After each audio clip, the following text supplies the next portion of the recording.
네, 여러분의 투자 첫걸음을 만들어줄 투스텝의 양벨입니다. 오늘 또 간만에 금과 은이 진짜 멋있는 상승을 하고 있는데요. 이게 단순히 금과 은이 많이 오른 것뿐만 아니라 좀 오늘 시장 자체가 금과 은이 완전 독주하고 있는 모습을 보이고 있어요. 그래서 이게 도대체 왜 이런 일이 벌어지고 있는 건지 이런 것들에 대해서 여러분들께 한번 알려드려 보도록 하겠습니다. 일단 기본적으로 지금 시장을 보면 금이 3.26%, 은이 5.49% 상승하면서 은은 23불을 거의 넘기 직전인 상태였고요. 그리고 금의 경우는 1800불을 돌파한 모습입니다. 은은 지금 6개월치로 보아도 지금 가장 높은 수준까지 가격이 상승했다, 그 고점을 갱신했다라는 걸 알 수가 있고요. 금 같은 경우에는 6개월치로 보면 금은 아직 고점을 돌파하지 못했지만 그래도 얘도 고점 부근에 또 달려가는 이런 모습이라는 걸 알 수 있습니다. 최근 거의 한 달간 금과 은은 어마어마하게 많이 오른 것 같아요. 그리고 특히 오늘의 상승이 정말 어마어마한데요. 다른 시장도 보면 이 지수를 봤을 때 뭐 사실 미국 주식시장은 거의 보합권이다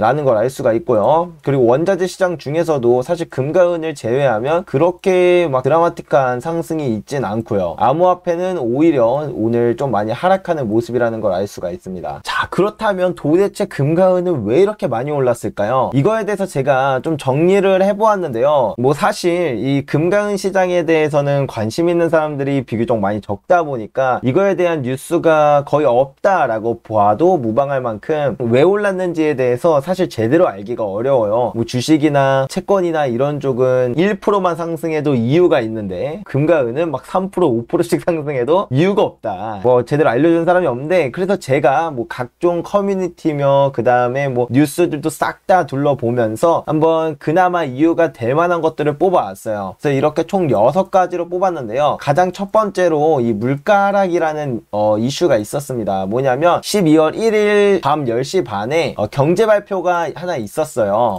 경제 발표가 2개 있었습니다. 경제 발표가 뭐가 있었냐면 가장 먼저 연준이 가장 중요하게 보는 물가지표인 개인 소비 지출 물가지수, 이것을 이제 PCE 물가지수라고 하는데요. 요거에 대한 발표가 있었고, 그리고 이제 고용지표 중에 하나로 신규 실업수당 청구 건수 발표가 있었습니다. 그래서 그거를 하나씩 보여드리면, 일단 물가지수가 떨어졌어요. 지난달 6.3%였는데 이번 달 6.0%로 발표가 되면서 물가가 하락했다, 인플레이션이 좀 잡혔다, 이제 그걸로 인해서 기준금리 인상에 대한 연준의 스탠스가 좀 꺾일 수 있겠구나 라는 그런 기대감이 충분히 생길만 하긴 했죠. 네, 마찬가지로 여기 이 물가지수에서 변동성이 큰 식품과 에너지를 제외한 물가지수를 이제 근원이라고 앞에 붙여서 근원 PC, 뭐 근원 개인 소비 지출 물가지수라고 하는데요. 요것도 최근에 계속 상승하는 모습이었는데, 근데 이번 달에는 이제 꺾이는 모습이 나와주면서 이제 인플레이션이 꺾였다라는 그런 충분한 기대감을 줄 수 있었죠. 네, 그래서 이렇다 보니까 당연히 시장이 환호를 할 수 있는 그런 기틀이 마련된 건 맞아요. 근데 사실 그렇다고 하더라도, 이게 인플레이션이 꺾였다고 하더라도 이게 뭐 금과 은이 이 정도로 상승하고 시장이 사실 이 정도로 크게 반응할 정도는 아니거든요. 왜냐면 기본적으로 이번 달에 그 인플레이션이 꺾일 거라는 건 어느 정도 시장의 컨센서스가 있었어요. 그래서 전문가들의 예측치도 보면 이번 발표에 5.0%가 될 거라고 예측을 했는데 실제로도 딱 그거에 맞게만 나왔고, 그러니까 컨센서스에 맞게 나왔고, 그 다음에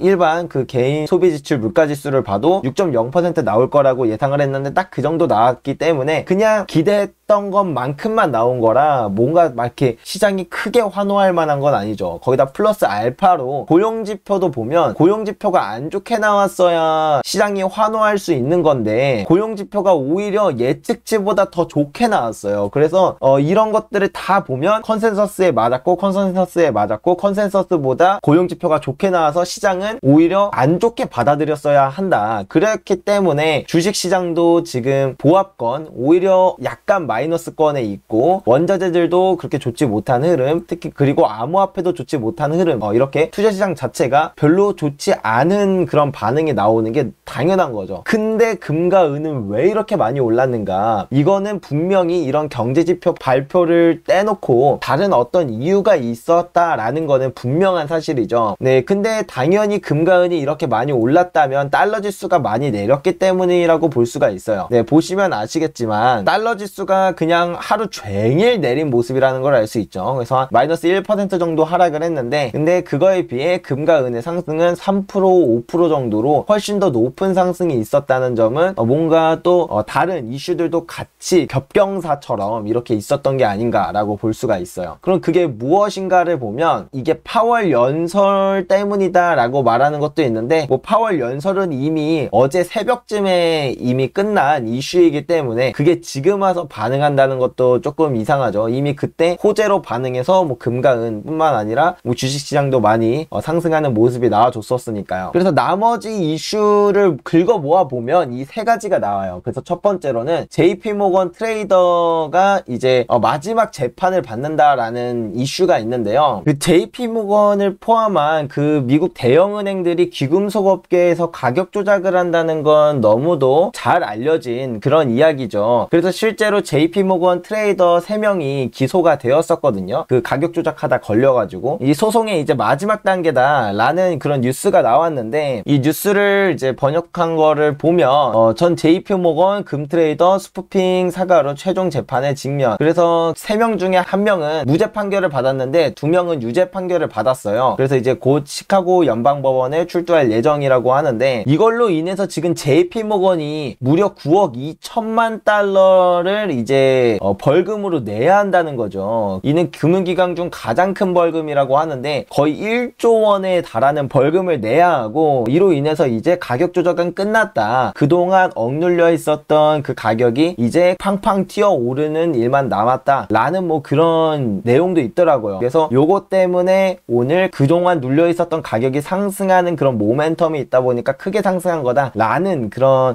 이야기가 하나 있고요. 그 다음으로는 이 비트코인 세금에 관련된 얘기인데요. 최근에 비트코인 관련해서 악재들이 많이 터지잖아요. 뭐 FTX 파산도 그렇고 이렇게 많은 그런 악재들로 인해서 비트코인에 대한 시장이 크게 위축되고 거기 있었던 돈이 이제 금이나 은으로 돌아오게 되면서 금과 은의 상승이 거세지고 있다라고 이제 주장하는 사람들도 되게 많은데, 가장 최근 이슈 중에 하나로 그 이탈리아에서 그 2023년 암호화폐 판매에 대해서 무려 26% 자본이득세를 부과한다는 이런 뉴스가 생겼어요. 이로 인해서 진짜 점점 더 암호화폐 거래에 대한 그런 규제가 많아지고, 그래서 이 시장에 대한 매력도가 떨어지는 걸로 인해서 여기 있었던 돈이 금과 은으로 옮겨가는 그런 모멘텀을 불어넣어 줬다라고 이제 보는 분도 계셨습니다. 네, 그래서 요런 부분도 있을 수 있다라는 점이고요. 마지막은 이제 러시아 근본이 CBDC에 관한 그런 이제 이슈가 하나 더 터졌는데, 요걸로 인해서 지금 금과 은이 크게 각광받았다라고 보는 사람도 있더라고요. 또 요거에 대한 내용도 잠깐 설명을 드리면, 이제 바로 이 뉴스인데요. 이거를 또 번역한 걸 보면, 러시아 금 기반 통화 활성화 계획, 금 선물 가격이 57달러 더 급등하고 은 가격이 23달러에 도달하면서 금 가격이 1817불까지 치솟는다. 그러니까 이 금이 기반이 된 이 CBDC를 시행한다고 하면서 그걸로 인해서 금과 은 가격이 치솟았다 라고 보는 거죠. 실제로 러시아의 경우는 2023년부터 단계적으로 이 근본이 CBDC를 시행하겠다고 이전에 발표한 바가 있었는데, 그거에 대한 이슈가 한 번 더 이렇게 터지면서 금과 은의 그 상승 모멘텀이 있었던 게 아닌가 라고 보는 부분까지 있었습니다. 예, 사실 뭐 이 중에서 이 두 개는 뭐 사실 금과 은의 큰